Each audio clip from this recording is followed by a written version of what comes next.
Hello students, कैसे हैं आप। आज हम बात करेंगे मंगलायतन यूनिवर्सिटी के बारे में। हमारे वीडियोस पर बहुत सारे कमेंट थे स्टूडेंट्स के कि सर क्या ये यूनिवर्सिटी भी जैसे अभी और बहुत सी प्राइवेट यूनिवर्सिटीज़ हैं जिनके नाम स्कैम में हैं। जेएस यूनिवर्सिटी जैसे रिसेंटली काफ़ी बड़े स्कैम में आई है।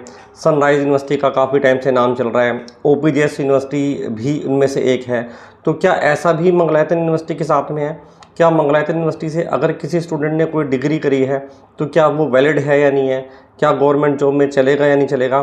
तो फ़िलहाल का जो भी करंट सिनेरियो है मैं आपको इस वीडियो के माध्यम से अपडेट करूंगा और आपको बताऊंगा कि अगर आपको फ्यूचर में एडमिशन लेना है किसी भी यूनिवर्सिटी में तो क्या क्या आपको सावधानियां बरतनी है, सो दैट आप फ्यूचर में किसी भी फ्रॉड का शिकार ना हो सकें। तो पूरी जानकारी मैं आपको दूंगा, बने रहिए हमारे साथ में।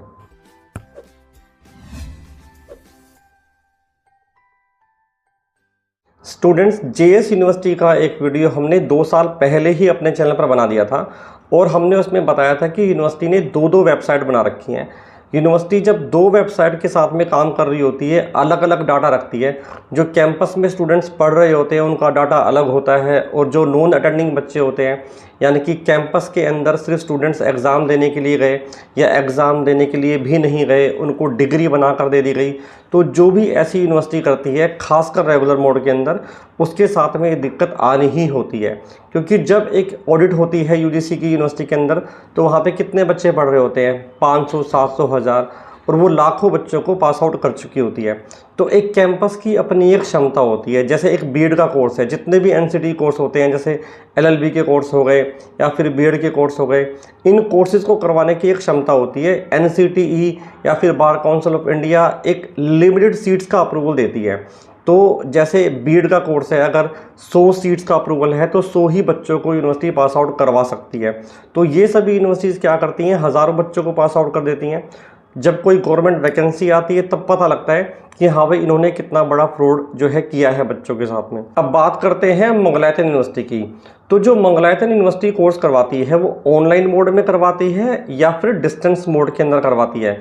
जो रेगुलर कैंपस के अंदर बच्चे पढ़ रहे हैं वो तो पढ़ ही रहे हैं। तो जो बच्चे डिस्टेंस मोड से या फिर ऑनलाइन मोड से मंगलायतन यूनिवर्सिटी से अपना कोई कोर्स कर रहे हैं उनको कोई भी दिक्कत वाली बात नहीं है। जुलाई 2024 सेशन से डिस्टेंस मोड के लिए यूजीसी ने एक बहुत ही बेहतरीन रूल निकाला था। बच्चे को एडमिशन के समय अपनी एबीसी आईडी और डीईबी आईडी जमा करनी कंपलसरी होती है। पहले क्या होता था कि एग्ज़ाम के समय तक यूनिवर्सिटीज़ जो हैं बच्चों की एडमिशन ले लेती थी, लेकिन अब ऐसा नहीं है। अब जैसे मान लीजिए कि जनवरी 25 सेशन के एडमिशन चल रहे हैं सभी यूनिवर्सिटीज़ के अंदर, तो 31 मार्च लास्ट है। तो अब कोई भी यूनिवर्सिटी 31 मार्च के बाद में 1 अप्रैल को भी एडमिशन नहीं ले सकती, क्योंकि जो डीईबी आईडी होती है वो डीईबी की वेबसाइट पर जाकर बनती है, डिस्टेंस एजुकेशन ब्यूरो की वेबसाइट पर जाकर बनती है। तो जो आप डीईबी आईडी बनाते हैं उसकी डेट डिस्टेंस एजुकेशन ब्यूरो में रजिस्टर्ड हो जाती है। तो जो 31 मार्च तक बच्चा अपनी डीईबी आईडी बना लेगा उसका एडमिशन हो जाएगा। 1 अप्रैल को यूनिवर्सिटी चाहकर भी किसी बच्चे का एडमिशन नहीं करा सकती है, चाहे मंगलायतन यूनिवर्सिटी हो, चाहे सुभारती यूनिवर्सिटी हो, या फिर डिस्टेंस एजुकेशन की या ऑनलाइन एजुकेशन की कोई भी यूनिवर्सिटी हो। तो जो आने वाला समय है, चाहे आप मंगलायतन यूनिवर्सिटी में एडमिशन ले लो, चाहे आप सुभारती यूनिवर्सिटी में एडमिशन ले लो, तो एबीसी और डीईबी आईडी के साथ में अगर आप एडमिशन लेते हो तो कोई भी दिक्कत वाली बात नहीं है, क्योंकि आप अपनी मार्कशीट को, अपने रिजल्ट को डिजी लॉकर से भी डाउनलोड कर पाएंगे। तो मंगलायतन यूनिवर्सिटी के जो फ्रेश अप्रूवल्स हैं, जो जनवरी 25 के अप्रूवल्स हैं, वो deb.ugc.ac.in वेबसाइट पर आ चुके हैं। जो कोर्सेज़ को करवाने का अप्रूवल मिला है वो हम आपको स्क्रीन पर ले चलते हैं। आप इन सभी कोर्सेज़ में आंख बंद करके एडमिशन ले सकते हैं 31 मार्च तक, कोई भी दिक्कत वाली बात नहीं है। पर ये जो लिंक है हम आपको इस वीडियो के डिस्क्रिप्शन में भी डाल देंगे, सो दैट आप डायरेक्टली अप्रूवल्स चेक कर पाएँ। 87 नंबर पर आपको जाना है, मंगलायतन यूनिवर्सिटी आपको मिल जाएगी। और आप देखिए इसके अंदर 2028-29 तक के जो अप्रूवल हैं वो यूनिवर्सिटी को अभी तक मिल चुके हैं। तो 28-29 तक आपको ये फ्रेश अप्रूवल्स हैं जो कि मंगलायतन यूनिवर्सिटी के पास में हैं।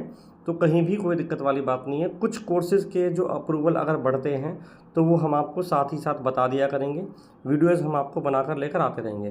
तो फिलहाल डिस्टेंस मोड के अंदर कौन कौन से अप्रूवल है, हम अभी ऑनलाइन मोड की बात नहीं कर रहे, डिस्टेंस मोड की बात कर रहे हैं। तो यूनिवर्सिटी को बीकॉम करवाने का अप्रूवल है, यूनिवर्सिटी को बीए करवाने का अप्रूवल है, यूनिवर्सिटी को MA in history, MA in English, sociology, political science करवाने का अप्रूवल है, यूनिवर्सिटी को एमएससी मैथ करवाने का अप्रूवल है और एमकॉम करवाने का अप्रूवल भी यूनिवर्सिटी के पास में है। यूनिवर्सिटी को बैचलर ऑफ जर्नलिज्म करवाने का अप्रूवल मिल चुका है। BLIS bachelor of library and information science course जिसको बोला जाता है, करवाने का अप्रूवल है। बीएससी कोर्स को करवाने का अप्रूवल डिस्टेंस मोड में बहुत ही कम यूनिवर्सिटीज़ को है, मंगलायतन यूनिवर्सिटी के पास में है। बीएससी पीसीएम और जेडबीसी ये यूनिवर्सिटी करवा सकती है। यूनिवर्सिटी को एमलिस यानी कि master of library and information science करवाने का अप्रूवल मिल चुका है।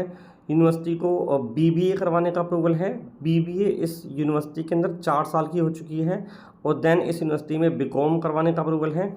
बीकॉम की ड्यूरेशन भी यूनिवर्सिटी के पास में 4 साल की है। और इन दी एंड यूनिवर्सिटी के पास में एमबीए करवाने का भी अप्रूवल है। तो ये सभी कोर्सेज करवाने का अप्रूवल यूनिवर्सिटी को डिस्टेंस मोड के अंदर है। अगर आप इस यूनिवर्सिटी में एडमिशन लेना चाहते हैं तो दिए हुए नंबर पर आप हमसे भी संपर्क कर सकते हैं। हमारी पूरी कोशिश रहेगी कि हम आपको बेस्ट कंसल्टेंसी प्रोवाइड करें। बहुत बहुत धन्यवाद।